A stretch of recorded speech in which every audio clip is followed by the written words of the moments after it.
Kids Malayalam YouTube ചാനലിലേക്ക് എല്ലാ കൊച്ചുകൂട്ടുകാർക്കും സ്വാഗതം. ഇന്ന് നമ്മൾ പരിസ്ഥിതി ദിന ക്വിസിൻ്റെ 4ാം ഭാഗമാണ് ചെയ്യുന്നത്. 45ഓളം ക്വസ്റ്റ്യൻസ് നമ്മൾ ഇതിൽ ഉൾപ്പെടുത്തിയിട്ടുണ്ട്. എല്ലാവർക്കും ഉപകാരമാവുന്ന വിധത്തിലാണ് നമ്മൾ ചോദ്യങ്ങൾ തയ്യാറാക്കിയിരിക്കുന്നത്. അപ്പോൾ എല്ലാവരും തീർച്ചയായിട്ടും മുഴുവൻ കാണുമല്ലോ അല്ലേ? അതുപോലെ തന്നെ പഠിക്കാനും കൂടി ശ്രദ്ധിക്കുക. നിങ്ങൾക്ക് സ്കൂളിലൊക്കെ അടുത്തായി തന്നെ ക്വിസുകളൊക്കെ വരുന്നതാണ്. അപ്പോൾ നമുക്ക് വീഡിയോയിലേക്ക് പോകാം. അതിനു മുൻപായി ഒരു കാര്യം പറഞ്ഞു കൊള്ളട്ടെ. നിങ്ങൾ ആദ്യമായിട്ടാണ് ഈ ചാനൽ കാണുന്നതെങ്കിൽ, അല്ലെങ്കിൽ നിങ്ങൾ സബ്സ്ക്രൈബ് ചെയ്യാതെയാണ് ഈ ചാനൽ കാണുന്നതെങ്കിൽ പ്ലീസ് ഒന്ന് സബ്സ്ക്രൈബ് ചെയ്യൂ. അപ്പോൾ ഞാൻ പുതിയതായിട്ടിടുന്ന വീഡിയോസൊക്കെ നിങ്ങൾക്ക് പെട്ടെന്ന് തന്നെ കിട്ടുന്നതായിരിക്കും. അപ്പോൾ നമുക്ക് വീഡിയോയിലേക്ക് പോവാം. സ്റ്റോക്ക്ഹോം പ്രഖ്യാപനം നടന്ന വർഷം ഏതാണ്?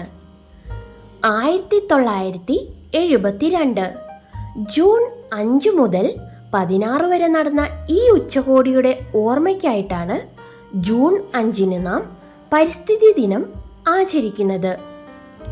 ആദ്യമായി പരിസ്ഥിതി ദിനം ആചരിച്ച വർഷം ഏതാണ്? 1973. UNEPയുടെ പൂർണ്ണരൂപം എന്താണ്? United Nations Environment Programme. WWFന്റെ പൂർണ്ണരൂപം എന്താണ്? World Wildlife Fund. പരിസ്ഥിതി സംരക്ഷണത്തിനായി ലോകത്ത് ആദ്യമായി രൂപീകൃതമായ സംഘടന ഏതാണ്? IUCN, International Union for Conservation of Nature and Natural Resources. Chipko പ്രസ്ഥാനത്തിന്റെ സ്ഥാപകൻ ആരാണ്? Sunderlal Bahuguna.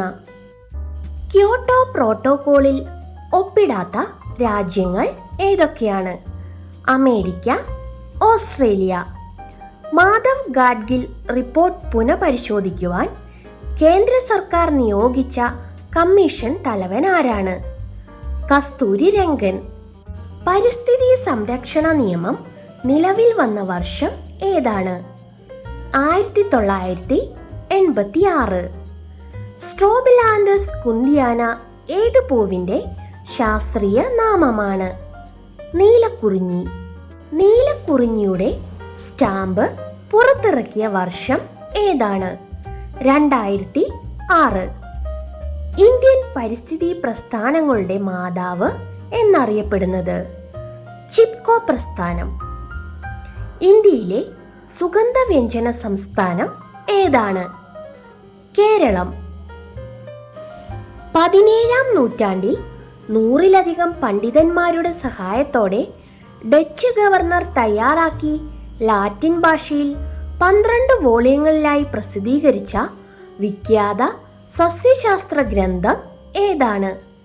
Hortus Malabaricus. Hortus മലബാറിക്കസിലെ ആദ്യ അധ്യായം ആരംഭിക്കുന്നത് ഏത് സസ്യത്തെക്കുറിച്ച് പറഞ്ഞുകൊണ്ടാണ്? തെങ്ങ്. ഇന്ത്യയിൽ ഏറ്റവും കൂടുതൽ ഓർക്കിഡുകൾ സ്വാഭാവികമായി വളരുന്നത് എവിടെയാണ്? ഹിമാലയൻ താഴ്വരകളിൽ. ഏറ്റവും കൂടുതൽ വനനശീകരണം നടക്കുന്ന രാജ്യം ഏതാണ്? ബ്രസീൽ. ഭൂമിശാസ്ത്രപരമായി ഇന്ത്യയിൽ ഏറ്റവും പഴക്കം ചെന്ന ഭൂപ്രദേശം ഏതാണ്? ഡെക്കാൻ പീഠഭൂമി. കാറ്റിൽ നിന്നും ഏറ്റവും കൂടുതൽ വൈദ്യുതി ഉൽപ്പാദിപ്പിക്കുന്ന സംസ്ഥാനം ഏതാണ്? തമിഴ്നാട്. എവിടെ വച്ചാണ് പശ്ചിമഘട്ടവും പൂർവഘട്ടവും യോജിക്കുന്നത്? നീലഗിരി. ഡോഡോ പക്ഷിയുടെ വംശനാശം മൂലം ഭൂമുഖത്ത് നിന്നും അപ്രത്യക്ഷമായ സസ്യം ഏതാണ്? Calvaria major. ജപ്പാൻ സ്വദേശിയായ ഇദ്ദേഹം ജൈവ കൃഷി രീതിയുടെ ആധുനിക കാലത്തെ പ്രധാന പ്രയോക്താക്കളിൽ ഒരാളാണ്. തൻ്റെ നിരീക്ഷണങ്ങളെപ്പറ്റി അദ്ദേഹം എഴുതിയ ദി വൺ സ്ട്രോ റെവല്യൂഷൻ അഥവാ ഒറ്റ വൈക്കോൽ വിപ്ലവം എന്ന പുസ്തകം ഒട്ടേറെ വിദേശ ഭാഷകളിലേക്ക് വിവർത്തനം ചെയ്തിട്ടുണ്ട്. ആരാണ് ഇദ്ദേഹം? മസനോബു ഫുക്കുവോക്ക.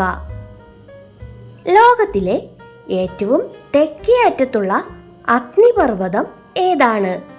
Mount Erebus. കാണ്ടാമൃഗത്തിന്റെ സാന്നിധ്യമുള്ള ഇന്ത്യയിലെ സംസ്ഥാനം ഏതാണ്? ആസാം. ആതിരപ്പള്ളി വാഴച്ചാൽ വെള്ളച്ചാട്ടങ്ങൾ ഏതു പുഴയിലാണ്? ചാലക്കുടി പുഴ. ലോകത്തിലെ ഏറ്റവും വലിയ തേക്ക് മരം എവിടെയാണുള്ളത്? പറമ്പിക്കുളം. കേന്ദ്ര സർക്കാർ വന്യജീവി സംരക്ഷണത്തിനുള്ള അവാർഡ് ഏർപ്പെടുത്തിയത് ആരുടെ പേരിലാണ്? അമൃത ദേവി ബൈഷ്ണോയി. ഏറ്റവും വേഗത കൂടിയ കാറ്റിനാലുണ്ടാകുന്ന പ്രകൃതി ദുരന്തത്തിനു പറയുന്ന പേര് എന്താണ്? ടൊർണാഡോ ദുരന്തം. പരിസ്ഥിതിയെയും അതിൻ്റെ സംരക്ഷണത്തിനെയും സൂചിപ്പിക്കുന്നതിന് ഉപയോഗിക്കുന്ന നിറം ഏത്? പച്ച.